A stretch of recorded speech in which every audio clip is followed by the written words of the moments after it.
বন্ধুরা, আজ লেতে আমার 4 নম্বর দিন। তো আমার সাইকেলের এই অবস্থা হয়ে আছে, সবাই জানোই তোমরা যারা ভিডিও দেখছো। আমার সিটের একটা নাট আমি নিয়ে আসতে ভুলে গেছি, এইখানটায় লাগানো থাকে, উপর থেকে এসে টাইট হয়, এরকম করে টাইট হয়ে যাবে। তো সেটা আমি পাচ্ছি না খুঁজে, বা বাড়িতে হয়তো ফেলে রেখে এসেছে। তো সেটা এক বন্ধুর থ্রুতে মুম্বাই কানেক্ট করে আজ মঙ্গলবারে পাওয়ার কথা 11টার সময়। দেখি উনি আসুক, ওনার সাথে কথা বলে কন্ট্যাক্ট করে আমি নিব, বাকি ডিটেলস তোমাদের জানাবো। যা বলছিলাম, তো আজ হাতে পাওয়ার পর আমি সাইকেলটা ফিট করব, ফিট করে আমি সাইকেল নিয়ে বেরোবো। যদি সব ঠিকঠাক থাকে আজ 40 কিলোমিটার প্রথম দিন রাইড করব। তারপরে 40 কিলোমিটার কোন দিকটা যাবো লাদাখের সেগুলো তোমাদেরকে অবশ্যই দেখাবো। আর একটা বিষয়, যদি আমি নাটটা আজ পেয়ে যাই, সত্যি আমি কি বলবো, কাকে কাকে ধন্যবাদ দেবো আমি জানি না। আমি খুব আপসেট কদিন থেকে, স্পেশালি যেদিন পৌঁছায় সেদিন তো আমি খুব খুশি ছিলাম যে আমি এরকম রেসে আসে আমি যাচ্ছি সেই। বা যেদিন আমি সাইকেল ফিটিং করি সেদিন আমি যখন দেখতে পাই আমার নাটটা নেই, সেদিন তো পুরো ডিপ্রেশনে চলে গেছে। আমি ভাবছিলাম আমার রেস হবে না, তো করতে পারবো না কোনোভাবেই। কারণ এখানে যে রেন্টগুলো সাইকেল রেন্ট পাওয়া যায় সেগুলো সব মাউন্টেন বাইক, প্লাস যদি প্র্যাকটিস না করে আমি রেসে নামি এখানে, তো কোনোভাবেই সেটা সম্ভব নয়। তো যাক, আলটিমেটলি হয় আজকে আমি হাতে পেতে চলেছি। যদি পেয়ে যাই অবশ্যই তোমাদেরকে দেখাবো, জানাবো। ওকে, 1টা বাজে। যিনি আমার নাট বোল্ট নিয়ে আসবে ওই স্যার ফোন করেছিল, পৌঁছে গেছে লেতে। আমি তার দিক বাড়ির দিকে যাচ্ছি, হোটেলের দিকে। আমার হোমস্টে থেকে 2 কিলোমিটার। তো যদি পেয়ে যাই তো খুবই ভালো, হয়ে যায় তো খুব ভালো হয়, নাহলে তো খুব সমস্যা পড়ে যাবে। এখানে 20 ডিগ্রি টেম্পারেচারে যা রোদ, আমাদের শিলিগুড়িতে 45 ডিগ্রি টেম্পারেচারে মনে হয় সেই রোদ হবে না, এত চোখে লাগে রোদ। চলো দেখো, পুরো পাহাড়ের উপরে মস্ত বড় এক প্যালেস, ভেতরটা দারুণ সুন্দর, পুরো পাথরের কাজ। 2021-এ গেছিলাম, তখন ভিডিও শেয়ার করেছিলাম। আবার আমি যাবো 2-1 দিনের মধ্যে, দেখি তখন আবার ভিডিও শেয়ার করব।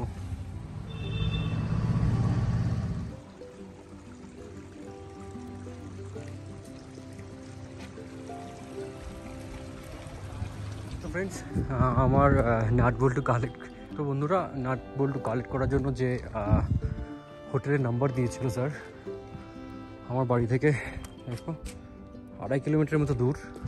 ফাইনালি আমি সেই হোমস্টের কাছে পৌঁছে গেছি, রুৎপা হোমস।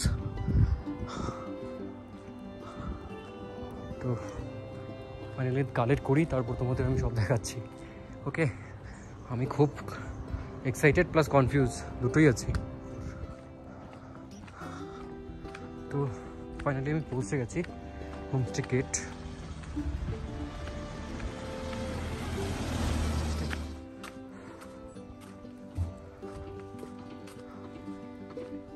তো এখন বাড়ি গিয়ে দেখবো ফিট হয় কিনা। তো যিনি নিয়ে এসছে তার ফটো আমি শেয়ার করতে পারছি না, কারণ আমি এখন খাওয়া দাওয়া জাস্ট এখন রুমে যাচ্ছি। রুমে গিয়ে ফিটিং করব, তারপর তোমাদেরকে আবার দেখাবো। তো 99.9% টেনশন শেষ হয়ে গেছে, এখন 1% আছে, আর 0.1% আছে। ফিটিং হওয়ার পর সেটা আশা করি শেষ হয়ে যাবে। ওকে, চলো ঘরে।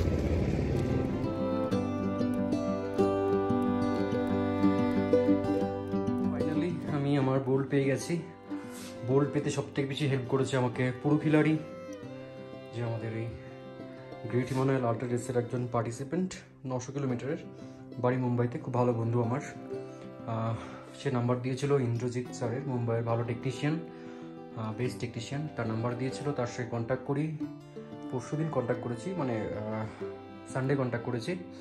আমার তো টেনশনে ঘুম হচ্ছিল না। সানডে কন্ট্যাক্ট করার পর স্যার তো 20 তারিখে আসবে বলছিল, বাট আজকে মহেশ কিনি বলে একজন আমাদের পার্টিসিপেন্ট, 600 কিলোমিটারের সোলো সেলফ সাপোর্টেড, তিনি আজকে ল্যান্ড করেছে লেতে, মুম্বাই বাড়ি।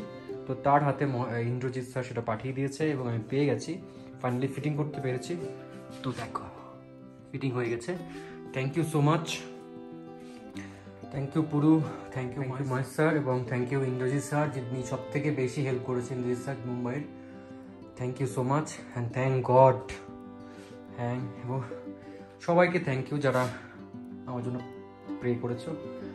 ওকে, থ্যাংক ইউ। আজকে আমি সাইকেল চালাতে বেরোবো, আজকে মঙ্গলবার, আজ প্রথম আমি সাইকেল নিয়ে বেরোবো। আমার সাইকেল রেডি। এখন আমার প্রাণে মানে জানে প্রাণ আসছে। ওকে, থ্যাংক ইউ।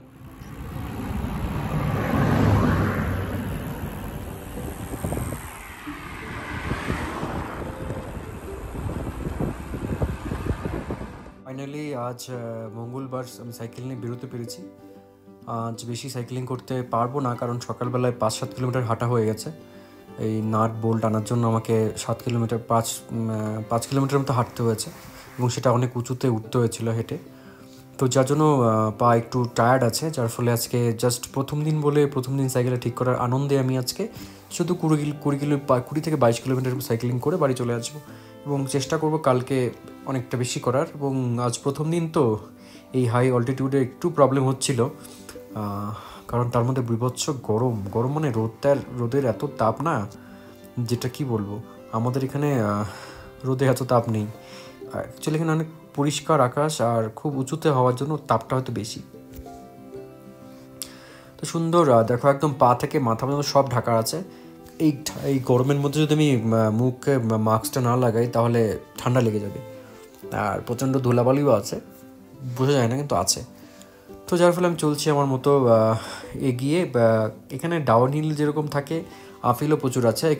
কিছুক্ষণ যদি ডাউন হিল মানে আসে, তার মানে বুঝতে হবে সামনে আফিল আছে। তো আমি যে 10 বা 22 কিলোমিটার সাইকেলিং করেছি আজকে, তার মধ্যে মোটামুটি 10-12 কিলোমিটার আফিল ছিল, 10 কিলোমিটার ডাউন হিল ছিল। আর ডাউন হিলে এখানে আমি যে রাস্তা দিয়ে গেছিলাম, লে শ্রীনগর হাইওয়ে, সেখানে ডাউন হিলের থেকে আফিলে গ্রেডিয়েন্ট ছিল 9-10 এরকম ছিল, মানে যথেষ্ট হাই, তার মধ্যে অক্সিজেনের অভাব। তাই আজকে আমার তো পুরো ফেটে গেছে। তো চেষ্টা করব কালকে আবার ভালো করে সকাল বেরোনোর জন্য। আমি আজকে বেরিয়েছিলাম কটার সময়, তখন কটা বাজে? 4:30 বাজে। আমি যখন বেরিয়েছি 4:30 বাজে। দেখো, কে বলবে তখন 4:30 বাজে? আমাদের এখানে 12টার সময় এরকম অবস্থা থাকে। চারদিকটা দেখো কি সুন্দর, পাশ দিয়ে বয়ে গেছে সিন্ধু নদী, যদি আমি ভুল না বলে থাকি। সিন্ধু নদী আছে, আর লেফট সাইডে আছে, রাইট সাইডে আছে পাহাড়। আর এই পাহাড়গুলো কিন্তু খুব ভঙ্গুর, জানো। যদি বৃষ্টি হয় সব ঘুরে মুছে যাবে, কিন্তু বৃষ্টি এখানে খুব কম হয়, রেয়ার। আগস্টে বৃষ্টি হওয়ার চান্স থাকে, খুব কমই হয়, হঠাৎ অল্প বৃষ্টি হয়। দেখো কি সুন্দর পাহাড়, প্রত্যেকটা পাহাড়ের মাথায় বরফ জমে আছে। আর এইটা হলো সিন্ধু নদী, সেই আমরা হিস্ট্রিতে পড়েছিলাম না, ইন্দাস রিভার, সেই ইন্দাস রিভার এটা বয়ে গেছে পাশ দিয়ে। তো খুব সুন্দর আকাশ, খুব সুন্দর পাহাড়, খুব সুন্দর পরিবেশ। তোমরা যদি আসতে চাও, এটা খুব ভালো সময়। আগস্ট সেপ্টেম্বর সব থেকে ভালো সময় লাদাখ ঘোরার জন্য। এই সময়টায় একদম স্নো থাকে না, পরিষ্কার আকাশ থাকে। ঘুরতে এই সময়টা প্রচণ্ড, মানে তোমরা ঘুরে প্রচুর মজা পাবে। তো বেশি বকর করে লাভ নেই। আমি আজকে সত্যিই খুব খুশি, কারণ আমি আমার সাইকেল ফিরে পেয়েছি। সাইকেলের যে অবস্থা ছিল, আমি খুব কষ্টে ছিলাম, 2 দিন খুব কষ্ট কাটছিল, কিন্তু যারা হেল্প করেছে তাদের এই হেল্প কোনোদিন ভোলার নয়। এবং থ্যাংক গড, ভগবানকে অসংখ্য ধন্যবাদ, এই কঠিন পরিস্থিতিতে আমাকে এত সাহায্য করেছে। আর আমি সত্যি আজ খুব খুশি। আমি চেষ্টা করব অবশ্যই ভালো কিছু করার, মানে রেসটাকে ভালো করে কন্টিনিউ করার। কারণ আমি পুরো ভেঙে পড়েছিলাম সানডে যখন দেখি যে আমার নাট বোল্ট নেই, সেটেল আমি লাগাতে পারছি না, স্যারেল উচ্চ হয়ে যাচ্ছে, একটা ছোট্ট নাট ছিল না, তার জন্য হচ্ছিল না। আমি অনেক জায়গায় চেষ্টা করেছি, অনেককে ফোন করেছি, সেই শিলিগুড়ি থেকে সব জায়গায়, আমাদের শিলিগুড়ি, কলকাতা, মুম্বাই, দিল্লি, অনেক জায়গায় ফোন করেছি। আলটিমেটলি অনেকেই হেল্প করার চেষ্টা করেছিল, কিন্তু অনেক সেগুলো লং প্রসিডিওর ছিল, অনেক লেন্দি হতো। তো লাস্টে বন্ধুর থ্রুতে মুম্বাইয়ের একজনের সাথে যোগাযোগ করার ফলে সেটা খুব তাড়াতাড়ি হয়ে গেছে। সেজন্য ভগবানকে অসংখ্য ধন্যবাদ এবং যারা হেল্প করেছে তাদেরকে অসংখ্য ধন্যবাদ।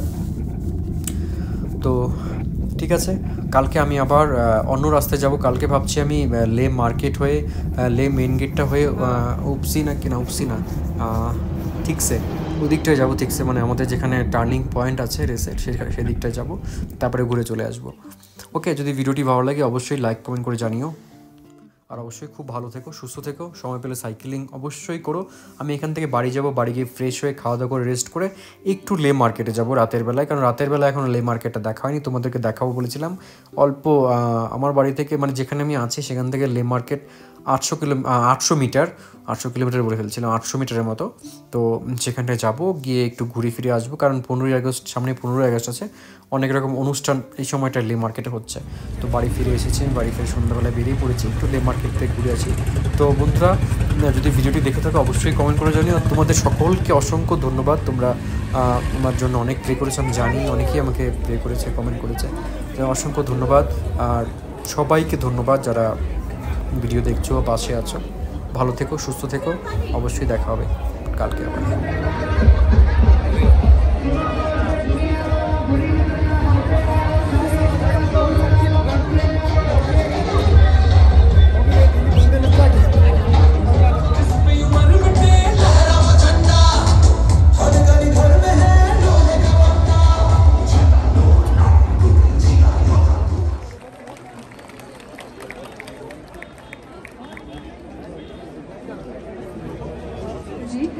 इनके मेंबर्स जो है सभी म्यूज़िक सोसाइटी ऑफ लद्दाख के फाउंडिंग मेंबर्स हैं, और लद्दाख में कोई भी बैंड, म्यूजिकल बैंड, ये पहले हाथ वेव कीजिए सर, नुबले, ये बोले नुबले, एग्जैक्टली इधर से हमारे मुटुक जी हाथ से वेव करेंगे। एक और तीसरे हमारे नुरबू से नुबले हाथ से वेव करके एक्नॉलेज करें अपने फैंस को प्लीज। नुबले सजाया है अब जाके वही हमने सर पे ये केसरी रंग सजाया है मेरी ज़मीं अफसोस